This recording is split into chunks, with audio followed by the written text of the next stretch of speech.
जाएगा। अगर आप मान लीजिए एक फोटो शूट करिए, एक वीडियो उसका अगर बनाइएगा और बहुत स्लो वीडियो अगर आप बना रहे हो तो आपको इलेक्ट्रॉन अक्सर हर टाइम हर जगह कहीं ना कहीं दिखेगा। कभी इलेक्ट्रॉन यहाँ दिखेगा, कभी इलेक्ट्रॉन यहाँ दिखेगा। इस तरीके से इलेक्ट्रॉन इस आपको जगह जगह दिखते जाएगा। और ये जो हम डॉटेड बना रहे हैं, ये डॉटेड एक्चुअल में रिप्रेजेंट कर रहा है कि इलेक्ट्रॉन का हर इंस्टेंट पे पोजीशन। कभी इलेक्ट्रॉन यहाँ दिखा, कभी इलेक्ट्रॉन यहाँ आ गया, लेकिन वो कंटिन्यूस क्या है, मूव कर रहा है, रेस्ट में नहीं है। तो इलेक्ट्रॉन का पोजीशन, कोई फर्स्ट ऑर्बिट वाला इलेक्ट्रॉन है, कोई सेकंड ऑर्बिट वाला इलेक्ट्रॉन है। तो इलेक्ट्रॉन इस तरीके से आपको दिखेगा और एटम जो है इस तरीके से धुंधला दिखेगा। लेकिन ये जो एक एक डॉट है वो क्या रिप्रेजेंट कर रहे हैं, इलेक्ट्रॉन का पोजीशन। और मैक्सिमम टाइम आपको इलेक्ट्रॉन कहाँ पे दिखेगा, न्यूक्लियस के नजदीक में। मैक्सिमम टाइम इलेक्ट्रॉन न्यूक्लियस के नजदीक में मिलेगा। और जैसे जैसे न्यूक्लियस से दूर जाते जाइएगा मैक्सिमम का इलेक्ट्रॉन का मिलने का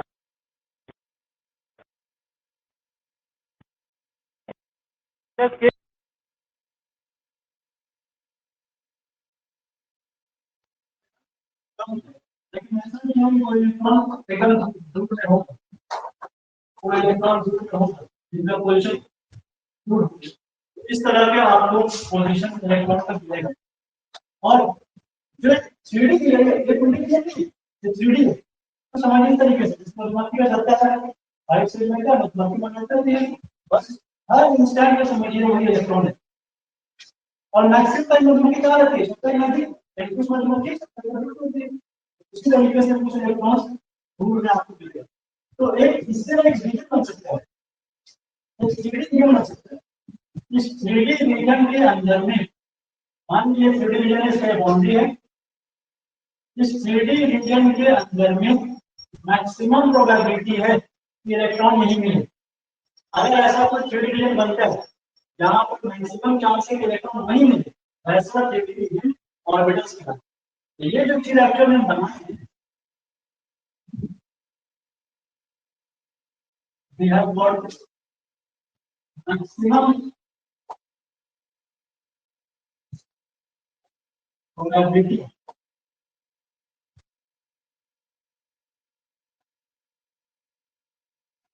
to find an electron. Maximum chance है कि इलेक्ट्रॉन इस रीजन में, और ये रीजन है इसी को कहा जाता है orbital.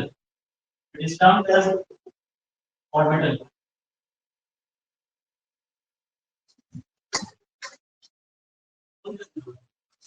It is termed as orbital. इसी को ऑर्बिटल कहते हैं। और ये मतलब कि एक ऑर्बिटल है, ऐसा ऐसा कई ऑर्बिटल इलेक्ट्रॉन होता है। तो उसको समझने के लिए हम लोग क्वांटम मैकेनिकल मॉडल को समझने के लिए क्वांटम नंबर पढ़ेंगे। ये तो हम बताएं कि अगर एक ऑर्बिट में इलेक्ट्रॉन मान लीजिए घूम रहा है, मान लीजिए यहाँ ऑर्बिट है, ये ऑर्बिट है, तो इलेक्ट्रॉन कभी आपको यहाँ मिलेगा, कभी यहाँ मिलेगा, कभी यहाँ मिलेगा, कभी यहाँ मिलेगा। हर जगह पे आपको इलेक्ट्रॉन मिलेगा। ये एक ऑर्बिट का बनाया हुआ ऑर्बिटल है।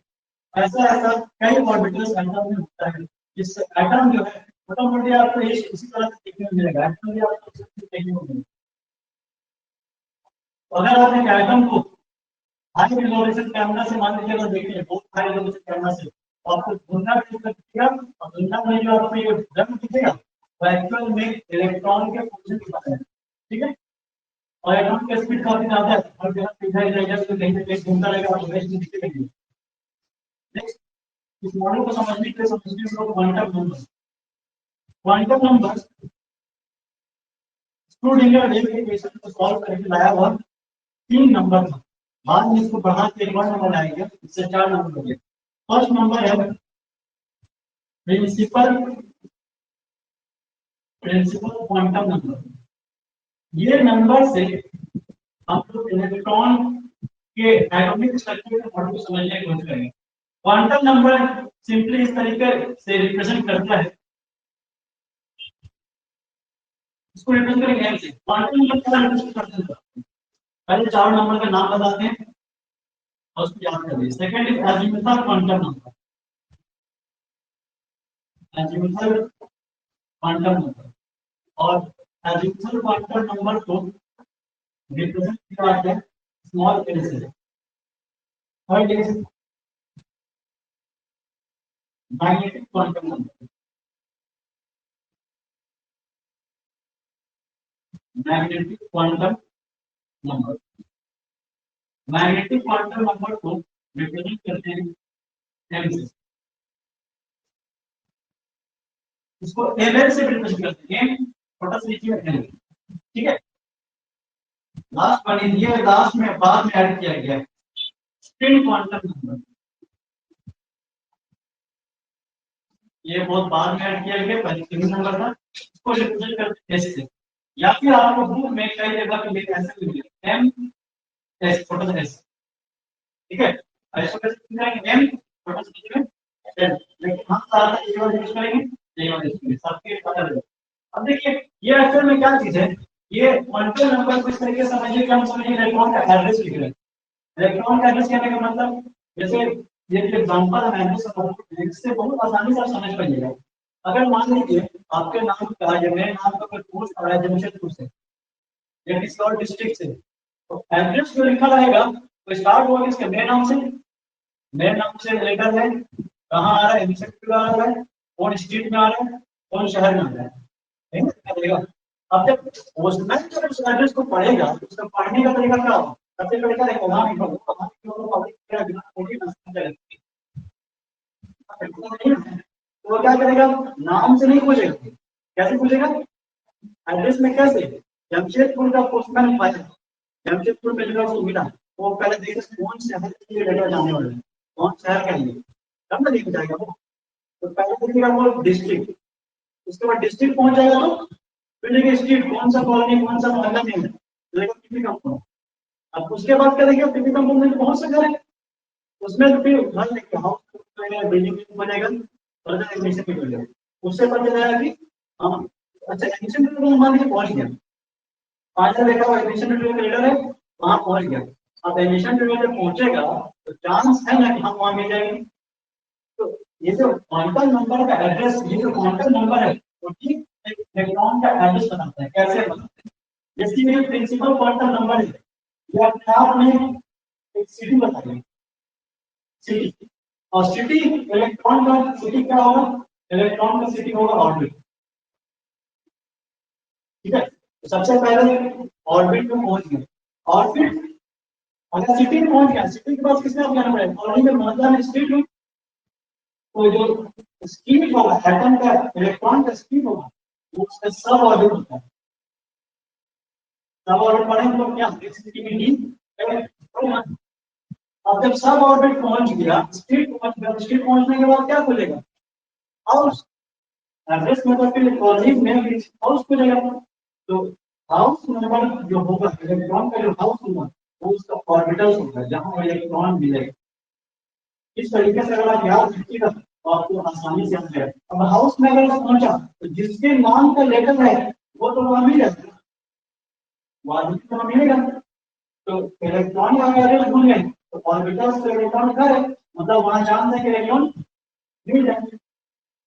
तो ये चीज रिप्रेजेंट करता है। अब कभी ऐसा होगा कि शहर बहुत छोटा होगा, मतलब ऑर्बिट छोटा है, कभी ऐसा होगा शहर बहुत बड़ा हो, ऑर्बिट बड़ा है। छोटे शहर में ज्यादा मोहल्ला होगा, कम मोहल्ला होगा, तो छोटे ऑर्बिट में सब ऑर्बिट ही कम होगा, बड़े ऑर्बिट में सब ऑर्बिट। अच्छा स्पीड अगर मोहल्ला छोटा है तो घर का ज्यादा होगा, तो अगर सब ऑर्बिट छोटा है तो ऑर्बिटल्स भी उसमें कम होगा, समझे। छोटे मोहल्ला में कम नहीं होगा, छोटा सब ऑर्बिट में कम ऑर्बिटल्स होगा। और हाउस में क्या मान लीजिए में दो रहेगा, तो ऑर्बिटल्स में भी दो ही रह सकता है इलेक्ट्रॉन, एक इलेक्ट्रॉन आपको फैमिली के माध्यम बहुत हाउस में वो इंसान का फैमिली उससे मतलब नहीं है। आज से आप प्रैक्टिस करते स्टार्ट करते हैं। पहला principal quantum number, first number quantum number, principal quantum number. Principal quantum number को जैसे कि हम बताएं रिप्रेजेंट करेंगे n से, और इसका n का वैल्यू ये जो n है वो एक्चुअल में रिप्रेजेंट करेगा क्या चीज, ऑर्बिट नंबर। और ये n का value greater than equal to 1, ठीक है। जैसे मान लीजिए हम n का वैल्यू 1 कहते हैं, n का वैल्यू 1, तो सबसे मिनिमम वैल्यू नहीं होता है, n का वैल्यू क्या होगा, greater than equal to 1, start ना हो 1 से। अगर मान लीजिए n का वैल्यू 1 है तो उसको कहा जाएगा, उस ऑर्बिट, उस शहर को कहा जाएगा एरोसेंट, फर्स्ट ऑर्बिट, और उस शहर का नाम होगा स्पेशल। इस तरीके से नहीं पढ़ेंगे बस। अब मान लीजिए सेकेंड ऑर्बिट है, सेकेंड n से वैल्यू 2, तो 2 ऑर्बिट को कहा जाएगा सेकेंड ऑर्बिट, इंडिया का दूसरा शहर, समझ गए। और उस शहर का नाम क्या है, n से वैल्यू 3 हो जाएगा, तो उसको एटम का तीसरा शहर कहेंगे, जिस थर्ड ऑर्बिट, और उस थर्ड ऑर्बिट का नाम रहेगा n शक्ति। तो इस तरीके से आपका एक नोट भी पूरा बन जा रहा है, और क्या इसका मतलब होता है ये भी हम लोग देखेंगे। ओ शब्द के लिए, ओ शब्द के लिए n का वैल्यू क्या होना चाहिए, what is the value of n, ओ शब्द n, और n का वैल्यू 5, टी शब्द के लिए 6, लेकिन आप याद कहाँ रखिए वैसे 5, इससे बड़ा क्वेश्चन नहीं आता, फिर प्रॉब्लम। इस तरीके से हम लोगों का ये प्रिंसिपल क्वांटम नंबर था, और प्रिंसिपल क्वांटम नंबर में देखते हैं। दूसरा चीज, अगर ऑर्बिट पता है आपको, ऑर्बिट नंबर पता है, तो इससे और क्या निकाल सकते हैं हम लोग, और निकाल सकते हैं हम लोग उस इलेक्ट्रॉन के पास एनर्जी कितना होगा। ये फॉर्मूला पढ़े थे कितना, -13.6, क्या पढ़े थे, z square by m square, unit क्या होगा, इलेक्ट्रॉन वोल्ट, ये पढ़े थे। इलेक्ट्रॉन का एंगुलर मोमेंटम निकाल सकते हैं, एंगुलर मोमेंटम, एंगुलर मोमेंटम कैसे निकलेगा, एंगुलर मोमेंटम एक्चुअल में mdr से निकल सकता है, या फिर nh बाई 2 पाई, तो एंगुलर मोमेंटम nh बाई 2 पाई, या उसको हम लोग कहते हैं mh क्रॉस, याद है, ये पढ़े इलेक्ट्रॉन का रेडियस क्या होगा, इसे पढ़े थे हम लोग, ये सब हम देखें। सेकंड क्वांटम नंबर में आते हैं, second quantum number is azimuthal quantum number, और इस एजिमुथल क्वांटम नंबर को रिप्रेजेंट करेंगे L से।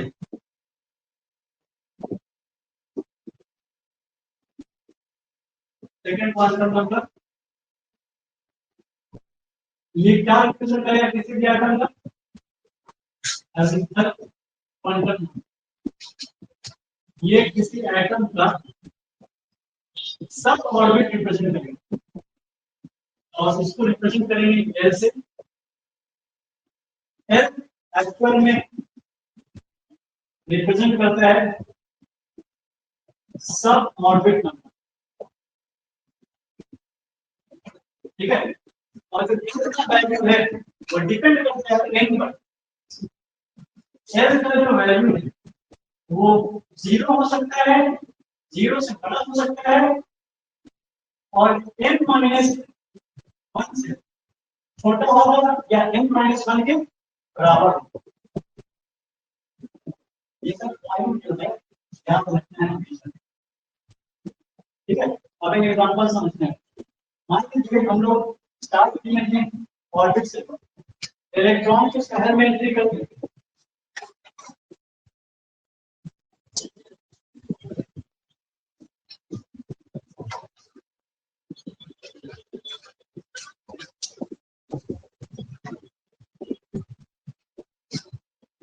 एजिमुथल क्वांटम नंबर से कंटिन्यू करते हैं हम लोग ऑर्बिट में समझते हैं, मानते हैं पहला शहर बस हम लोग पहुंचे पहला शहर में पहुंचे जिसका नाम क्या है, केशिल। केशिल नाम के शहर में पहुंच गए, उसके लिए n का वैल्यू कितना है, 1 है। तो l का वैल्यू कितना होगा, तो l का वैल्यू जो है ना लाई करे कहाँ, 0 से n-1 के बीच तक। 0 भी हो सकता है, n-1 भी सकता है, और इन दोनों के बीच का नंबर हो सकता है। इसको समझने के लिए हम बताते हैं आपको पहले थर्ड ऑर्बिट। थर्ड ऑर्बिट से स्टार्ट करते हैं। थर्ड ऑर्बिट, तीसरा ऑर्बिट में जब हम लोग पहुंचेंगे जिसका नाम होगा क्या, एम शेल।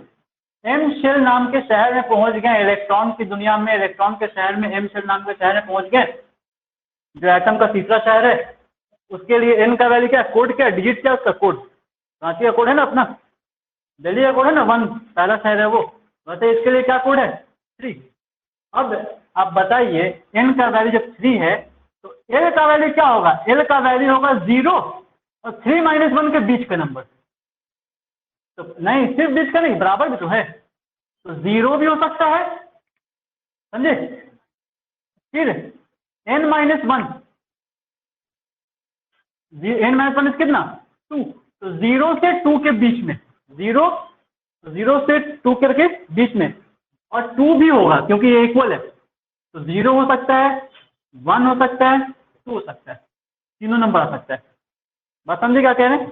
तो इसको ऐसे मत लिखिए, इसको लिखिए ऐसे, एल का वैल्यू 0 भी हो सकता है, और n-1 मीन्स 3-1 2, 0 और 2 के बीच में, 0 से 2 के बीच का, 0 भी होगा, 1 भी होगा, 2 भी होगा, समझे।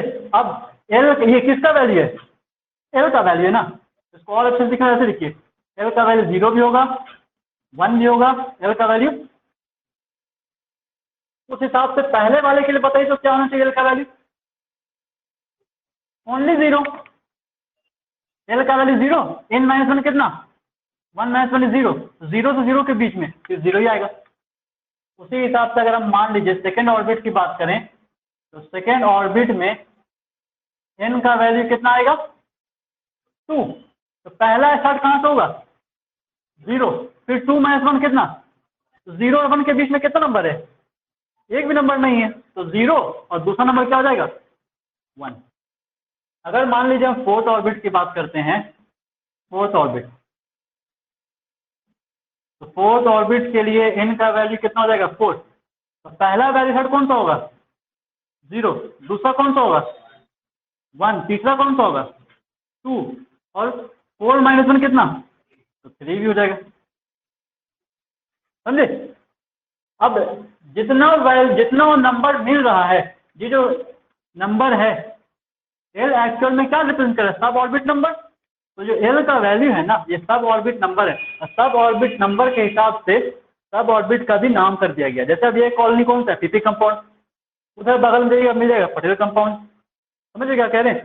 तो अलग अलग स्ट्रीट का अलग अलग नाम है, तो अलग अलग सब ऑर्बिट का भी नाम होगा। अगर एल का वैल्यू मान लीजिए 0 है, एल का वैल्यू मान लीजिए 0 है, तो उसको कहा जाता है एस सब ऑर्बिट।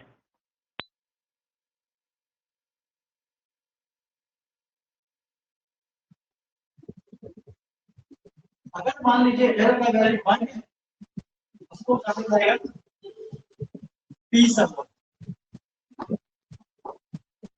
अगर मान लीजिए एल का वैल्यू 2 है, उसको कहा जाएगा डी सब। एल का वैल्यू 3 है, एफ सब ऑर्बिट, और एल का वैल्यू 4 है तो जी सब। ठीक है, दूसरा एक और चीज जो नंबर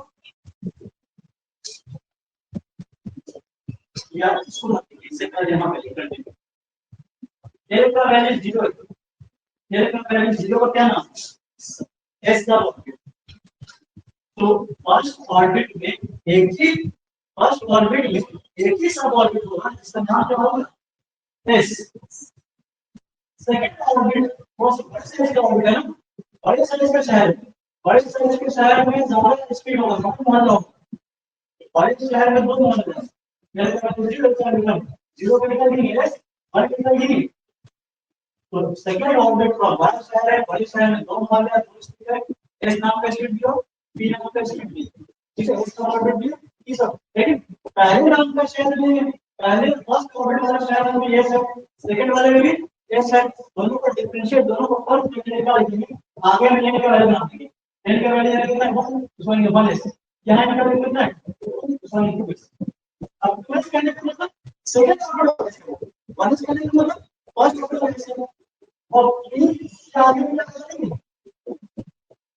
1p नाम का कुछ हो सकता है, 1p नाम का कोई चीज नहीं होगा, ये कहां से हुआ सेकंड ऑर्बिट, इस नाम का मोहल्ला फर्स्ट ऑर्बिट में वही एस का वैल्यू 0, एल का वैल्यू 1, 0 के लिए उसमें एस, इसके लिए p, इसके लिए लेकिन ये p भी कौन सा ऑर्बिट का है, अब इसको लिखना पड़ेगा 3s 3p 3d, समझ गए उसका इसको क्या लिखना था 4s 4 ऑर्बिट क्या है 1 लेने के लिए अब 4 ऑर्बिट का 4p ये क्या है 4d ये तो है, ठीक है।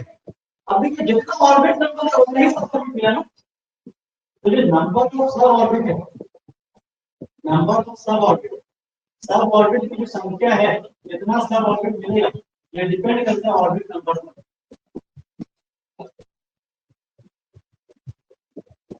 बात समझ गए क्या? मान लीजिए एक ऑर्बिट है, फर्स्ट ऑर्बिट एक ही सब ऑर्बिट है, 5 ऑर्बिट है, 5 सब ऑर्बिट मिलेगा, एस मिलेगा, डी मिलेगा, डी मिलेगा, डी मिलेगा, एफ मिलेगा और फिफ्थ ऑर्बिट में पांचों सब ऑर्बिट मिलेगा। अब एक क्वेश्चन है, what should be the value of n, what should be the value of n to have g sub orbit या g ऑर्बिटल,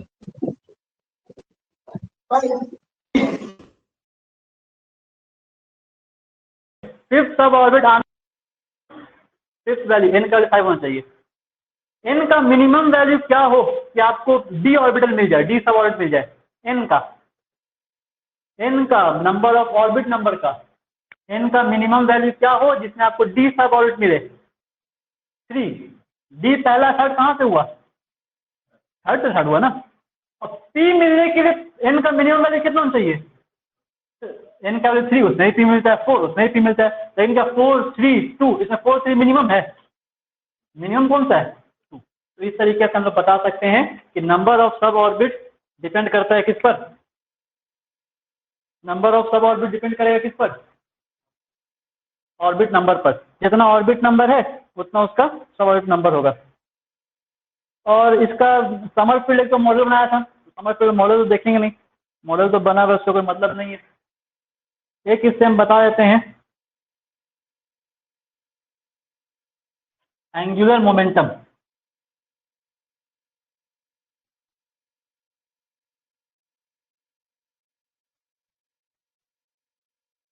इसका जो एंगुलर मोमेंटम निकालने का फॉर्मूला है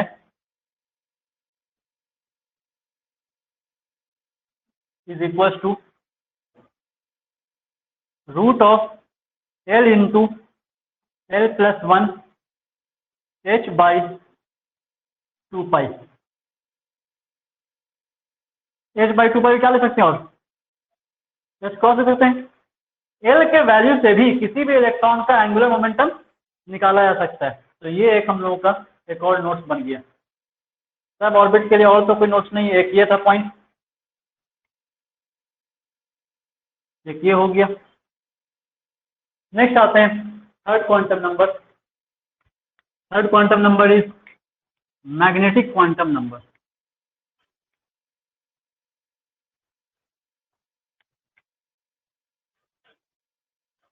मैग्नेटिक क्वांटम नंबर क्या रिप्रेजेंट करेगा, अब हम लोग क्या कर रहे हैं, हम लोग इलेक्ट्रॉन के ऑर्बिट में गए, इलेक्ट्रॉन के ऑर्बिट में गए तो पता चला कि हमको इलेक्ट्रॉन नहीं मिला, उसमें आपको ढूंढना पड़ा क्या सब ऑर्बिट, तो मान लीजिए थर्ड ऑर्बिट में गए, तो थर्ड ऑर्बिट में गए तो देखें तो तीन सब ऑर्बिट है, एस भी है, सी भी है, अब एस छोटा स्ट्रीट है, सी बड़ा स्ट्रीट है, डी उससे बड़ा स्ट्रीट है, ज्यादा बड़ा मोहल्ला है तो उसमें घर ज्यादा होगा, तो घर को क्या रिप्रेजेंट करेंगे, घर को क्या बोलेंगे ऑर्बिटल, इलेक्ट्रॉन में घर को कहेंगे ऑर्बिटल, तो डी वाले में ज्यादा ऑर्बिटल मिलना चाहिए, ज्यादा घर मिलना चाहिए, सी वाले में और कम मिलना चाहिए, और एस वाले में तो और सबसे कम मिलना चाहिए क्योंकि एस सबसे छोटा मोहल्ला है। उसमें भी एक याद रखिए आप कि 1s जो है ना वो छोटा साइज का है, 2s बड़े साइज का है, क्योंकि जो एस है वो छोटे मोहल्ले का एस है, ठीक है। और जो ये एस है तो थोड़ा बड़े मोहल्ले का एस है, बड़े स्ट्रीट का एस है।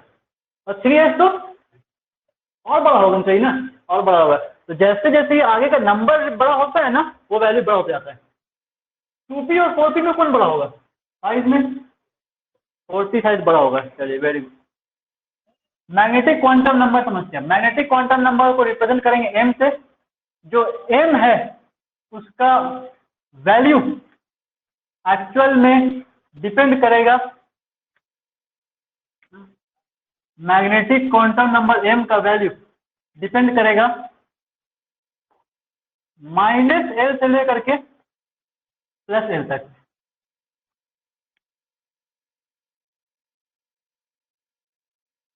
ठीक है, m का वैल्यू अगर पता करना है तो उसके लिए पता होना चाहिए क्या चीज? L। अगर मान लीजिए L का वैल्यू पता करना है तो उसके लिए पता होना चाहिए क्या चीज? n। अगर n ही नहीं पता तो L का वैल्यू नहीं निकाल पाइएगा। हम पहले L का वैल्यू बताइए, थर्ड ऑर्बिट के लिए L का वैल्यू बताइए। थर्ड ऑर्बिट के लिए L का क्या वैल्यू बताइए, कैसे बताइएगा? थर्ड ऑर्बिट से पता चलेगा क्या n का वैल्यू कितना।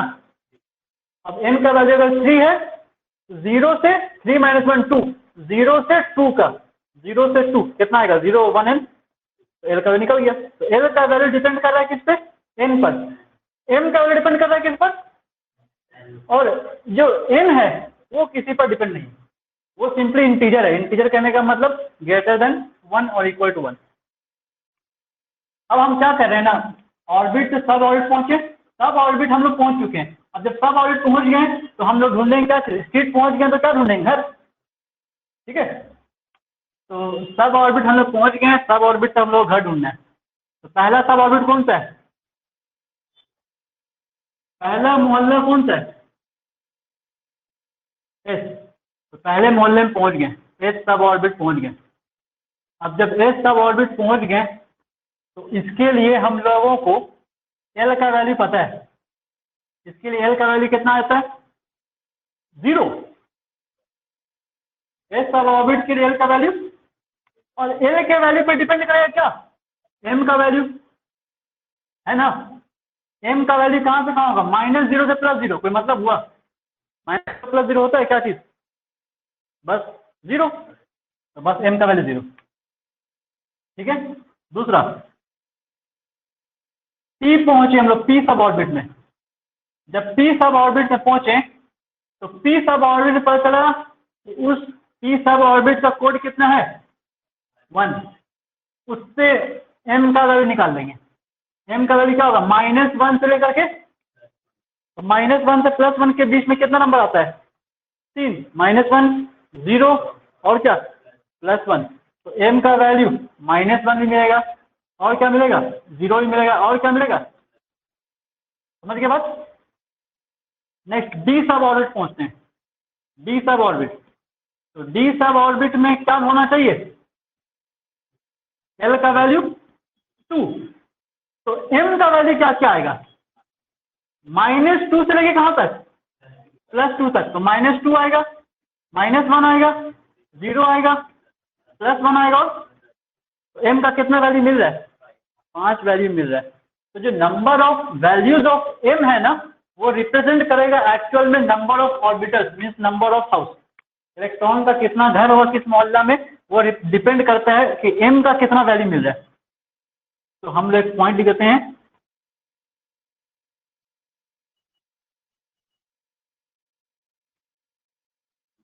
Number of values of m. M का कितना वैल्यू निकल रहा है? जैसे एम का कभी कितना निकला? 5 वैल्यू। एम का कितना निकला? 3 वैल्यू। तो कितना वैल्यू एम का निकल रहा है will represent number of orbitals. ठीक है, वो रिप्रेजेंट करेगा क्या चीज? और नंबर ऑफ ऑर्बिटल्स निकालने का ये भी फॉर्मूला होता है। देखिए तो इसके हिसाब से आप फिट कर पाइएगा।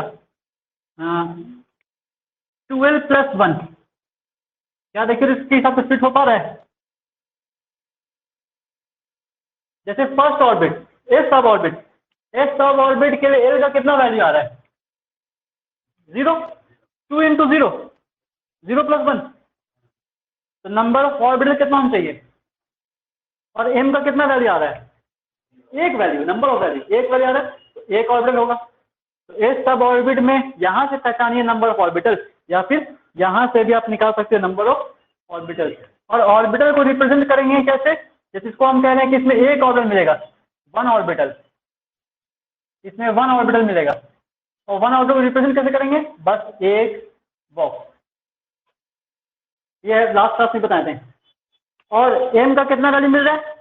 3, तो इसमें 3 ऑर्बिटल्स होगा, जिसको जीवन ने क्या कहा था?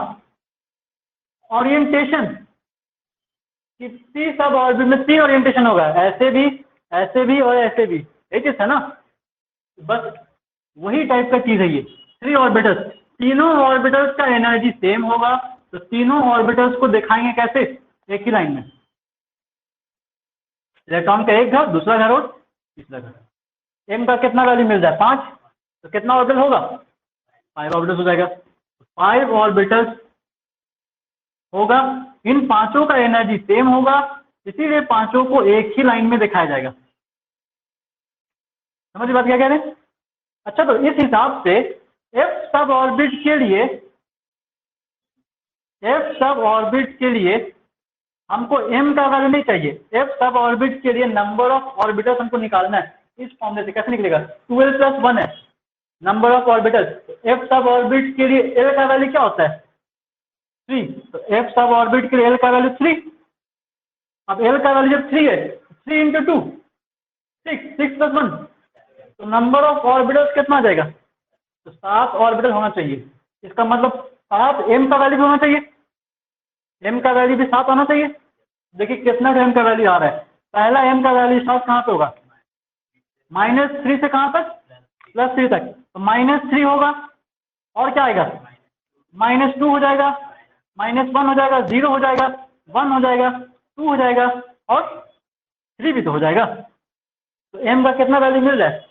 7 वैल्यू। 7 वैल्यूज रिप्रेजेंट करेगा कि उसके पास 7 ऑर्बिटल्स है, और उन 7 ऑर्बिटल्स का एनर्जी क्या होगा? सेम होगा, इसीलिए उन 7 ऑर्बिटल्स को एक ही लाइन में दिखाया जाएगा।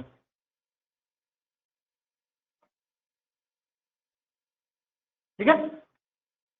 जी सब ऑर्बिट में कितना ऑर्बिटल होगा? जी सब ऑर्बिट में कितना ऑर्बिटल होगा? 9 ऑर्बिटल हो जाएगा। तो जी सब ऑर्बिट के लिए एल का वैल्यू कितना है? 4। अगर एल का वैल्यू 4 है, तो 4 इंटू 2 8, 8+1, या फिर ऐसे याद रखिए, जी सब ऑर्बिट के लिए एल का वैल्यू 4 है, मतलब एम का वैल्यू आएगा -4 से लेकर के +4 तक। -4 to +4 के बीच में कितना वैल्यू आएगा? 9 वैल्यू। -4 तो अपने आप में 4 वैल्यू हो गया, +4 4 हो गया, और बीच का 0 8 हो गया, 9 हो गया। तो number of values of m will represent number of orbitals.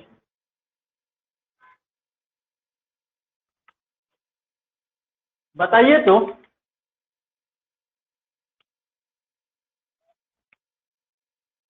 One S के पास कितना ऑर्बिटल होगा?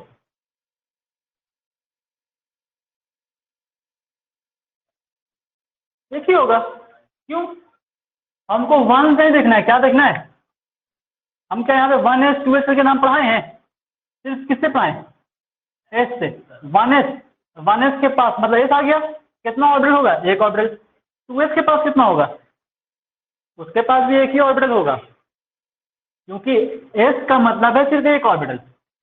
एस छोटा मोहल्ला है, उसके पास सिर्फ एक ही घर होगा। वो अलग बात है कि 1s और 2s में 1s छोटा है, 2s बड़ा है, तो बड़े मोहल्ले में एक ही घर है लेकिन बड़ा घर है, तो 2s का घर जो है बड़ा होगा, 2s का ऑर्बिटल बड़ा होगा, 1s का ऑर्बिटल छोटा होगा।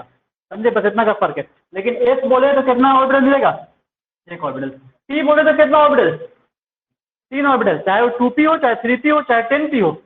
समझ रहे बात क्या कह रहे हैं? टी बोल दिए मतलब 3 ऑर्बिटल, डी में 5 ऑर्बिटल्स, एफ में 7 ऑर्बिटल्स होगा। तो इस तरीके से हम लोग बता सकते हैं क्वांटम नंबर का यूज करके कि इलेक्ट्रॉन एक्चुअल में कहाँ कहाँ कैसे रहता है। तो इलेक्ट्रॉन का अपना एक दुनिया है, इलेक्ट्रॉनिक वर्ल्ड है। उस इलेक्ट्रॉनिक वर्ल्ड मतलब वो नहीं डिजिटल वाला, ये इलेक्ट्रॉन का दुनिया है। तो इलेक्ट्रॉन के दुनिया में इलेक्ट्रॉन का अपना शहर है, उसको किस नाम से रिप्रेजेंट किया हम लोग? एन से, ऑर्बिट नंबर से रिप्रेजेंट किए, एन के वैल्यू से। उसमें बहुत सा शहर है, फर्स्ट एक शहर, दूसरा शहर, तीसरा शहर, सबका नाम है अपना, समझ रहे ना? रांची है, पटना है, कलकत्ता है, सब है। और उसके बाद जब आए किसी भी शहर में गए तो उसमें मोहल्ला मिल गया, मोहल्ले का नाम रख दिए, सब ऑर्बिट, उसका नाम है अपना एस, सी और डी, इस तरीके से। अब जब मोहल्ले में पहुंच गए तो जरूरी है घर तो वहाँ मिलेगा, एक गाँव भी है, छोटा गाँव दे सकता है, गाँव में एक शहर एक ही घर मिल रहा है, एक ही घर है। गाँव में कम घर रहता है ना, शहर में ज़्यादा घर होता है, तो उस शहर के पास, गाँव के पास एक ही घर है, ठीक है। और ये थोड़ा सा शहर हो गया, जी कैसा होगा जी? वो तो बड़ा शहर हो गया, मुंबई हो गया नहीं? आबादी भी ज़्यादा होगा। दिल्ली में ज़्यादा पॉपुलेशन है कि रांची में? दिल्ली में 2 करोड़ का पॉपुलेशन है, रांची में कितना है? 40 लाख का है, उसका 5 टाइम्स 1/5 है समझो पूरे रांची शहर का। तो बहुत कम पॉपुलेशन है उसके रिस्पेक्ट में। तो छोटे शहर में कम पॉपुलेशन, छोटे शहर में कम इलेक्ट्रॉन मिलेगा, ज़्यादा शहर में ज़्यादा इलेक्ट्रॉन मिलेगा, ठीक है। इतना चीज़ देख लेने के बाद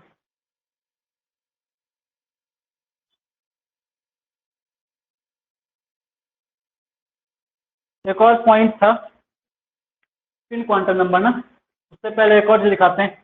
इसमें एक फॉर्मूला बताता है, फॉर्मूला, इससे ज़्यादा आपको क्वेश्चन नहीं रहेगा, वो फॉर्मूला हम लिखवा दें। क्वेश्चन रहता है z component of angular momentum,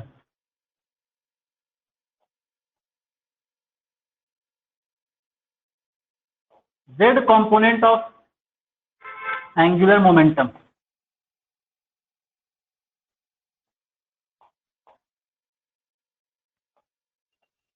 इसको रिप्रेजेंट किया आता है एल जेड से, जिसका वैल्यू आता है mh/2π। कई साल इसका ऑब्जेक्टिव में क्वेश्चन पूछ चुके हैं, z component of angular momentum का क्या फॉर्मूला है।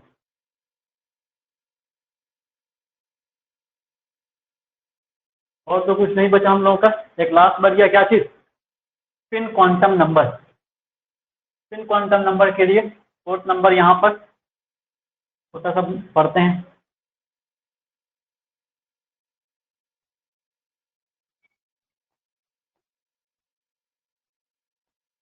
जब भी एक इलेक्ट्रॉन रहेगा तो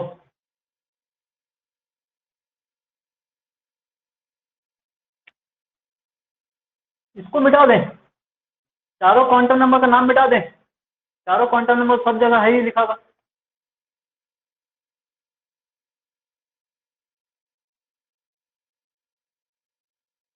ये फोटो ले लें, ले लें, इसको बहुत जरूरी है।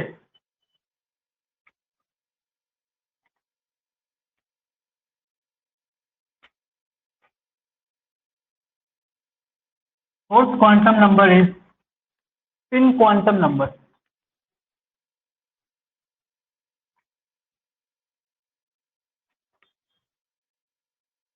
स्पिन क्वांटम नंबर को रिप्रेजेंट करेंगे एच से।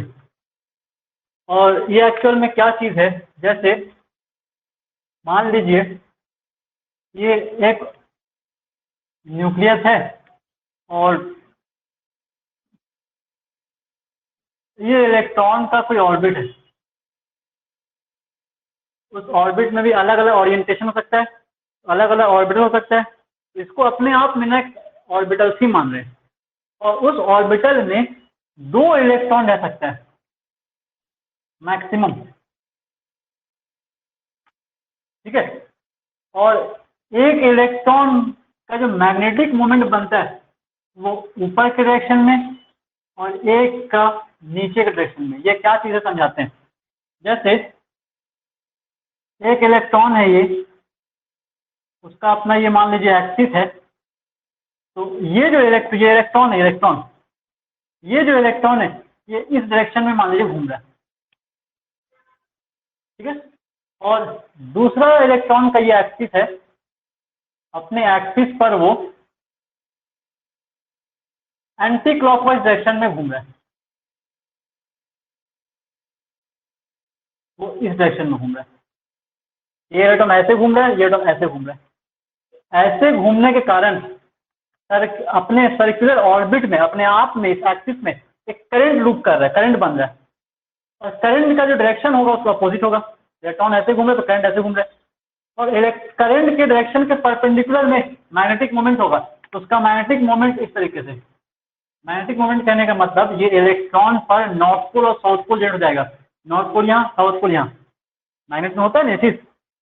तो कोई भी सब्सटेंस, जैसे सब्सटेंस इसके अंदर भी एटम है, एटम के अंदर में क्या इलेक्ट्रॉन है, अब इलेक्ट्रॉन में ये चीज तो हो ही रहा है। तो इलेक्ट्रॉन जब स्पिन करेगा तरीके से तो इलेक्ट्रॉन के पास मैग्नेटिक बिहेवियर होता है। तो किसी भी सब्सटेंस के पास मैग्नेटिक बिहेवियर का कारण होगा charge particle. Electron charge particle है, चार्ज पार्टिकल के मोशन के कारण। तो अगर ये चार्ज पार्टिकल है, मोशन हो रहा है, तो फिर यहाँ पर मैग्नेटिक मोमेंट बनेगा, नॉर्थ पोल साउथ पोल बनेगा। अब किसी ऑर्बिटल में दो इलेक्ट्रॉन है, तो क्लॉकवाइज के कारण नॉर्थ पोल साउथ पोल ऐसे बन रहा है, एंटी क्लॉकवाइज के कारण नॉर्थ पोल साउथ पोल ऐसे बनेगा, समझे। तो नेट इफेक्ट कितना हो जाएगा, 0। एक का डायरेक्शन ऐसे, एक डायरेक्शन ऐसे, तो नेट कितना मानेंगे, 0। फोर्स जैसा कंसिडर करिए, फोर्स जैसा, नेट फोर्स 0। तो उस ऑर्बिटल्स के पास कोई भी मैग्नेटिक मोमेंट नहीं होगा। और अगर मान लीजिए किसी एटम के पास एक ही ऑर्बिटल है, उसमें 2 ही इलेक्ट्रॉन है, तो दोनों इलेक्ट्रॉन ऐसे से रहेगा, तो नेट इफेक्ट मैग्नेटिक मोमेंट कितना रहेगा, 0। मतलब वो एटम मैग्नेटिक नहीं है। अगर वो एटम मैग्नेटिक नहीं है तो वो एटम जिस सब्सटेंस का है वो सब्सटेंस भी मैग्नेटिक नहीं होगा। और मैग्नेटिक सब्सटेंस 5 तरह का होता है, क्लास 12 में पहुंचिएगा तो पढ़ेंगे हम लोग। और ये स्पिन क्वांटम नंबर का 2 वैल्यू होता है।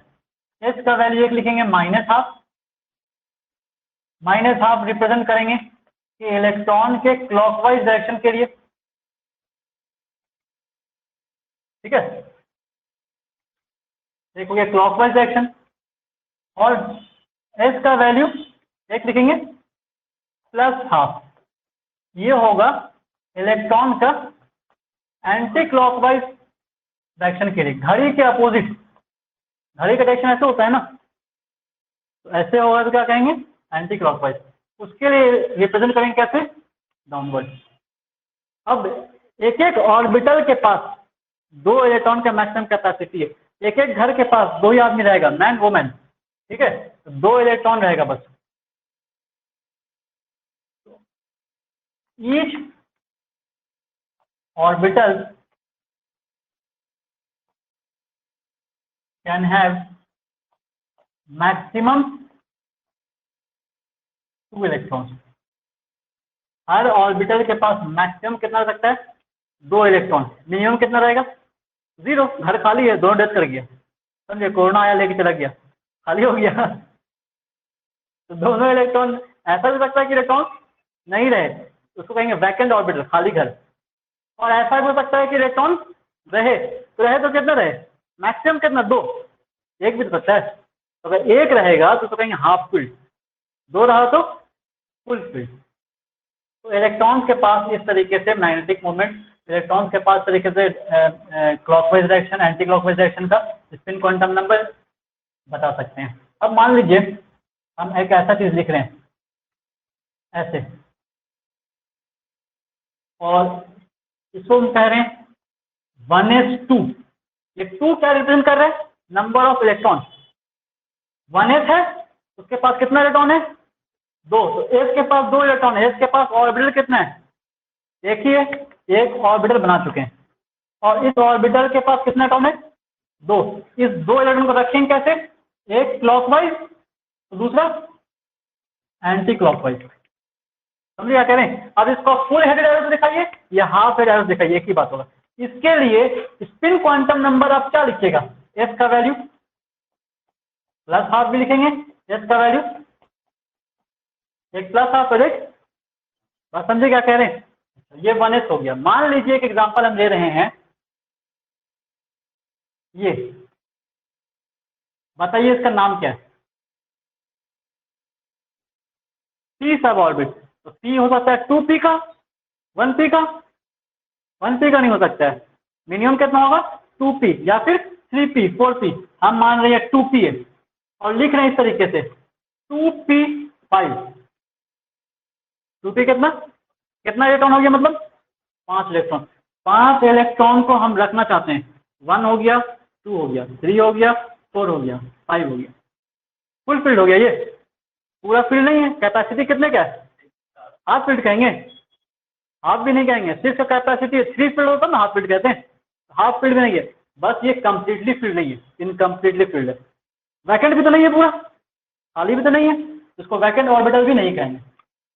इसके लिए स्पिन क्वांटम नंबर क्या आएगा, ओनली, हाँ, प्लस हाफ, दूसरा एक और प्लस हाफ, एक और प्लस हाफ, और मान लीजिए डाउनलोड वाले को मान लिया माइनस हाफ, कुछ किसी को भी कुछ भी मानिए, कोई प्रॉब्लम नहीं है। दूसरे को मान रहे क्या, माइनस हाफ, तीसरे को क्या मान रहे हैं, क्या फिर 5 हो गया। अब यहाँ से मत आप नोट करिए कि अपवर्ड डायरेक्शन में माइनस हाफ, हाँ वही तो बात है, यहाँ से आप मत नोट करिए कि माइनस हाफ, आप इसको उल्टा ले लीजिए, इसको इधर ले लीजिए, कोई प्रॉब्लम नहीं है, क्योंकि स्पिन क्वांटम नंबर का वैल्यू मॉड में लेते हैं, मॉड में। मॉड कहने का मतलब पॉजिटिव कर देगा। इससे नेट वैल्यू कितना आने वाला है, पहले ये बताइए। Plus half minus half cancel, plus half minus half cancel, सिर्फ क्या बचा, +2। अगर मान लीजिए इसको माइनस में लेते हैं और इसको प्लस में लेते हैं, ये प्लस में और ये तीनों माइनस में, तो नेट वैल्यू कितना आता है, माइनस हाफ। अभी कितना आ रहा है, लेकिन जो एस का वैल्यू लेते हैं ना हम लोग, वो किस में लेते हैं, मॉड में, तो अपने आप इसका नेट वैल्यू कितना आ जाएगा, प्लस हाफ। तो किसी को भी किसी में लीजिए, उसका वैल्यू पॉजिटिव करके लिख दीजिएगा, एस का वैल्यू निकल गया। ये एस जो है वो एस का नेट वैल्यू है, उसको कहेंगे summation of S. Net value निकला ना, इसको कहेंगे समेशन ऑफ एस। अब बताइए उस ऑर्बिट के पास मैग्नेटिक मोमेंट होगा कि नहीं होगा, मैग्नेटिक बिहेवियर होगा कि नहीं होगा, कैंसिल करने वाला है, एक अपवर्ड एक डाउनवर्ड, कैंसिल हो गया।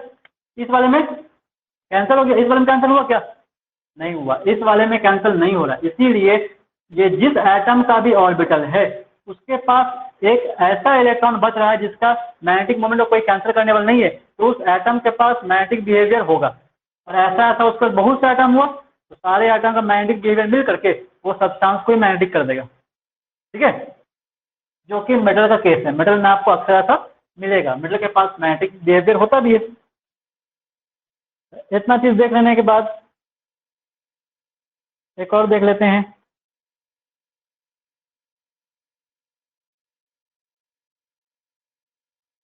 मैग्नेटिक मोमेंट निकालने का तरीका, सबसे एंगुलर मोमेंट हम निकाल रहे थे, इससे क्या निकाल रहे हैं हम लोग, मैग्नेटिक मोमेंट। मैग्नेटिक मोमेंट को रिप्रेजेंट करते हैं म्यू से, म्यू, और ये वाला क्या हो गया, न्यू, ठीक है, दोनों अलग अलग है।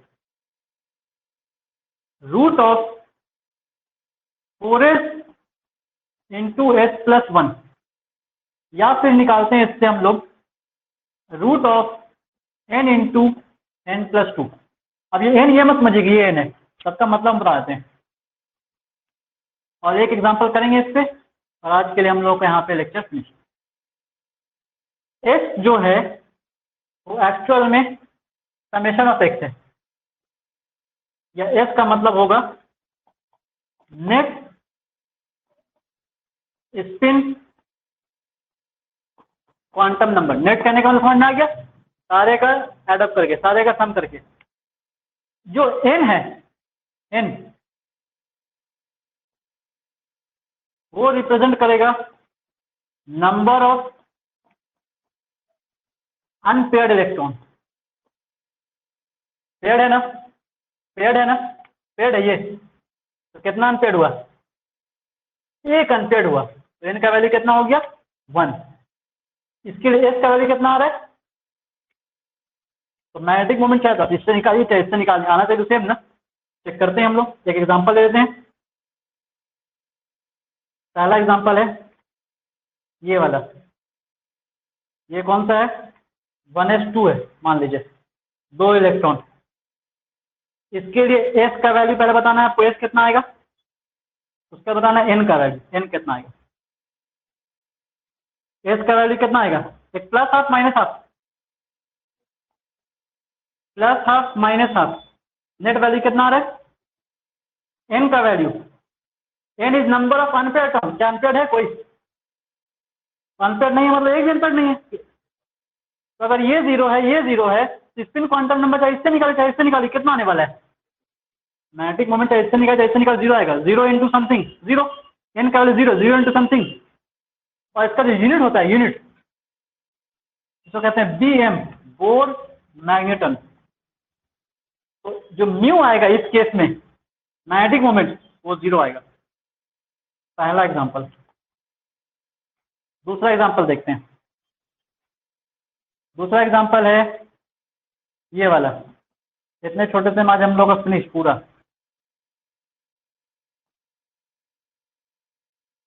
इसमें मान लीजिए 5 इलेक्ट्रॉन है, 5 इलेक्ट्रॉन है। सबसे पहले आपको इसमें एस बताना है, एस कितना आ रहा है, plus half minus half, plus half minus half, mod ले लीजिए तो सिर्फ क्या बचेगा, +1/2, क्योंकि इसका वैल्यू तो नेट वैल्यू जीरो जाएगा, plus half minus half cancel, इसका वैल्यू 1/2। एन का वैल्यू कितना आ रहा है, नंबर ऑफ अनपेयर्ड टर्म, कितना अनपेयर्ड आ रहा है, 1 अनपेयर्ड आ रहा है, एन का वैल्यू 1 हो गया। अब चाहे तो आप इससे निकाले चाहे इससे निकालिए, मैग्नेटिक मोमेंट सेम आना चाहिए, हम इससे निकाल रहे हैं पहले एस से, mu is equal to S का वैल्यू कितना है half, 4 into half 2, half plus 1 आधा प्लस 1 डेढ़, डेढ़ मतलब कितना 3 का आधा 3/2, तो ये 2 और ये 3/2, 2 3/2 3 आ जाएगा। तो इससे निकालेंगे तो मैग्नेटिक मोमेंट 3 आ रहा है, इससे निकालें तो एन का वैल्यू 1 1 + 2 3, 3 इंटू 1 √3 इसमें जा रहा है, √3 तो सेम आ रहा है। तो अगर हम वैल्यू रखें इसका 4 इंटू हाफ फिर हाफ प्लस 1, तो मैग्नेटिक मोमेंट इससे भी आ रहा है √3, जिसका वैल्यू कितना आ जाएगा 1.732 BM, बोर मैग्नेटन। और अगर इससे निकालें इसके हिसाब से क्या आना चाहिए, 1 इंटू 1 + 2, इसका वैल्यू तो ये आ रहा है,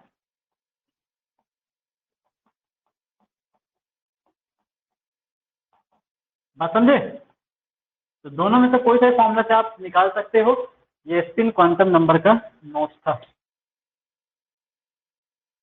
बाकी नेक्स्ट क्लास में कंटिन्यू करेंगे हम लोग। क्वांटम नंबर में आज इतना ही,